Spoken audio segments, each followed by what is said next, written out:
Hello farmers, welcome to my log. Like ಮಾಡಿ, share ಮಾಡಿ, ಹಾಗೆ ಸಬ್ಸ್ಕ್ರೈಬ್ ಮಾಡ್ಕೊಂಡು ವಿಡಿಯೋ ನೋಡಿ. ಓದಿಸೋದ ಪ್ಲಿಸಿವಾ ಕ್ಯಾಪ್ಕೈಟಿಸು ಮತ್ತು ಮಿಸ್ಟರ್ ಟಾಪ್ ಮಾಡಿದ್ದಾವೆ ಮತ್ತು MC ಸೆಟ್ ಇನ್ನಿತರ ಫಂಗಿಸೈಡ್ನ ಯೂಸ್ ಮಾಡಿದ್ದಾವೆ. ಸೊ ರಿಸಲ್ಟ್ ಹೇಳ್ತೀನಿ, ನೆಕ್ಸ್ಟ್ ವೀಡಿಯೋದಲ್ಲಿ ಹಾಕ್ತೀನಿ ಎಂದಿದೆ. ನೋಡಿ, ಹಾಕಿದ್ದೀನಿ. ರಿಸಲ್ಟ್ ಪರವಾಗಿಲ್ಲ, ತುಂಬ ಚೆನ್ನಾಗಿ ಬಂದಿದೆ.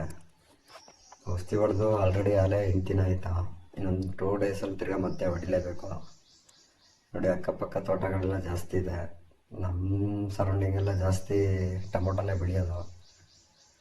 ಸೊ ನಮ್ಮೂರಲ್ಲೇ ಬ್ಯಾಚ್ ಅಂದ್ಬಿಟ್ಟು ಪ್ರತಿಯೊಬ್ಬರು 3 ಬ್ಯಾಚ್, ಇಲ್ಲ 4 ಬ್ಯಾಚು ಆ ಥರ ಕುಣಿಸ್ಕೊಂಡಿದ್ದಾರೆ. ಸೊ ಈಗ ಬಂದು ನಮ್ಮದು ಇದು 2ನೇ ಬ್ಯಾಚು. 1 ಬ್ಯಾಚ್ ಆಲ್ರೆಡಿ 5 ಕಟ್ಟಿಂಗ್ ಮಾಡಿದ್ದೀನಿ. ಇದು 2ನೇ ಬ್ಯಾಚು. ಸೊ ಕುಡಿಯೆಲ್ಲ ಚೆನ್ನಾಗಿ ಬಂದಿದೆ. ಅಂದರೆ ನೀರು ಶಾರ್ಟೇಜ್ ಆಗಿದ್ದ ಕಾರಣ ಫರ್ಟಿಲೈಸರ್ ಗೊಬ್ಬರಗಳು ಕೊಡೋಕ್ಕಾಗಲಿಲ್ಲ. ಸೊ ಮಳೆ ಬಿದ್ದಾದ್ಮೇಲೆ ಕೊಟ್ಟಿದ್ದೀನಿ. ಈಗ ಹೋದ ಸಲ 1 kg ಲಿಬ್ರಾ ಮಿಕ್ಸ್ ಮತ್ತು ಪ್ಯಾರಾಮಿಲಾ ಕಾಂಪ್ಲೆಕ್ಸ್ 13, 14, 13 ಈ 3 ಗೊಬ್ಬರನೂ ಕೊಟ್ಟಿದ್ದೆ. ಮತ್ತು ಈ ಸಲ ಮ್ಯಾಗ್ನೀಷಿಯಮ್ ಕೊಟ್ಟಿದ್ದೀನಿ. ಮತ್ತು CN ಅಂದರೆ ಕುಡಿ ದಪ್ಪ ಬರಲಿ ಅಂದ್ಬಿಟ್ಟು CN ಮತ್ತು ಮೆಗ್ನೀಷಿಯಮ್ ಸ್ವಲ್ಪ ಮಿಕ್ಸ್ ಮಾಡಿ ಕೊಟ್ಟಿರೋದು. ಅಂದರೆ ಇದು 1.25 ಎಕರೆ ತೋಟ, 10 kg ಬಿಟ್ಟಿದ್ದೀನಿ ಎರಡೂ. ಸೊ ಅಷ್ಟನೇ ಎಲ್ಲ ತಿರಿಕತ್ತಾಯಿತು, ನೀರು ಸೊಳ್ಳಿದಿತ್ತು. ಸೊ ಮಳೆ ಊದ್ಬಿಟ್ಟು ಪಟ ಎಲ್ಲ ದಬಾಕತ್ತಾ ಇದ್ದಾವೆ. ಎಲ್ಲ ಕಾಮೆಂಟಲ್ಲಿ ಜಾಸ್ತಿ ರೈಟ್ ಯಾವಾಗುತ್ತೆ ಅಂತ ಕೇಳೋರೆ ಜಾಸ್ತಿ ಇವಾಗ ಪ್ರೆಸೆಂಟು.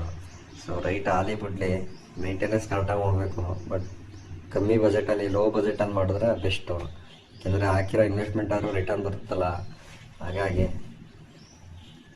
ಸೊ ನೋಡಿ, ಕಮ್ಮಿ ಕಾಸ್ಟಲ್ಲೇ ಯೂಸ್ ಮಾಡಿ ತಂದು ಔಷಧಿನ. ಮೇಂಟೆನೆನ್ಸ್ ಮಾತ್ರ ಬಿಡೋಕೆ ಹೋಗಬೇಡಿ, ಮಳೆ ಬೀಳ್ತೈತೆ. ರೈಟ್ ಆದರೂ ಆಗ್ಬೋದು. ಹೋದ ವರ್ಷ ಆಲ್ರೆಡಿ ಪಾಕಿಸ್ತಾನ ಮತ್ತು ಬಾಂಗ್ಲಾದೇಶಕ್ಕೆ ಪಾರ್ಸಲ್ ಆಗ್ತಿತ್ತು. ಈ ವರ್ಷ ಸ್ಟಾಪ್ ಮಾಡಿದ್ದಾರೆ. ಸೊ ಅದರಿಂದ ಏನಾರು ಎಫೆಕ್ಟ್ ಆದರೂ ಆಗ್ಬೋದು. ಆಲ್ರೆಡಿ ವರ್ಷ ಪ್ರತಿ ವರ್ಷವೂ ಇಷ್ಟೊತ್ತಿಗೆ ಅಲ್ಲೇ ಒಳ್ಳೆ ರೈಟ್ ಹೋಗ್ತಾಯಿತ್ತು. ಅಂದರೆ ಪಾರ್ಸಲ್ ಟೈಮ್ ಇದು. ಈ ವರ್ಷ ಅದೇನೋ ಗೊತ್ತಿಲ್ಲಪ್ಪ, ಎಲ್ಲ ಕಡೆ ಸ್ಟಾಕ್ ಜಾಸ್ತಿ ಇರ್ಬೋದೇನೋ ಮೋಸ್ಟ್ಲಿ. ಸೊ ಎಲ್ಲ ಕಡೆ ರೈಟ್ ವೀಕ್ ಇದೆ. ಹಾಗಾಗಿ ನಮ್ಮ ಮೈಸೂರಲ್ಲಿ ಏನಂತ ಸ್ಟಾಕ್ ಇಲ್ಲ, ಆದರೂ ರೈಟ್ ಆಗ್ತಾಯಿಲ್ಲ. ಯಾಕೆಂದರೆ ಎಲ್ಲ ಕಡೆ ವೀಕ್ ಇದೆಯಲ್ಲ. ಸೊ ಹಾಗಾಗಿ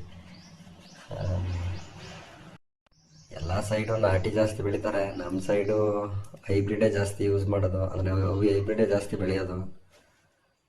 ಸೊ ಹೈಬ್ರಿಡ್ ಬೆಳೆಯೋಕೆ ಒಂದು ಸ್ವಲ್ಪ ರಿಸ್ಕ್ ಜಾಸ್ತಿ, ಟಫ್ ತಗೊಂಡು ಬೆಳೀತಾರೆ. ಸೊ ಇಂಥ ಟೈಮಲ್ಲೂ ರೈಟ್ ಆಗಲಿಲ್ಲ ಅಂದರೆ ನಮ್ಗಳಿಗೂ ಬೇಜಾರು, ರೈತರಿಗೂ.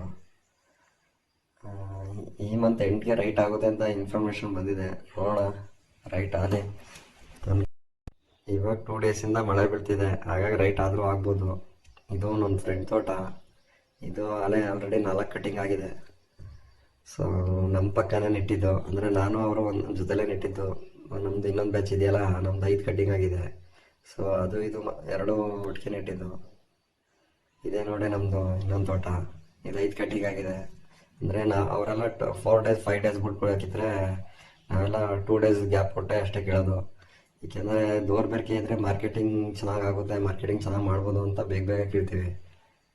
ಸೊ ಹಾಗಾಗಿ ಟಾಪ್ ಪ್ರೈಸ್ ಏನಿದೆ ಅದೇ ರೈಟ್ಗೆ ಹೋಗಿದೆ ಇದುವರೆಗೂ.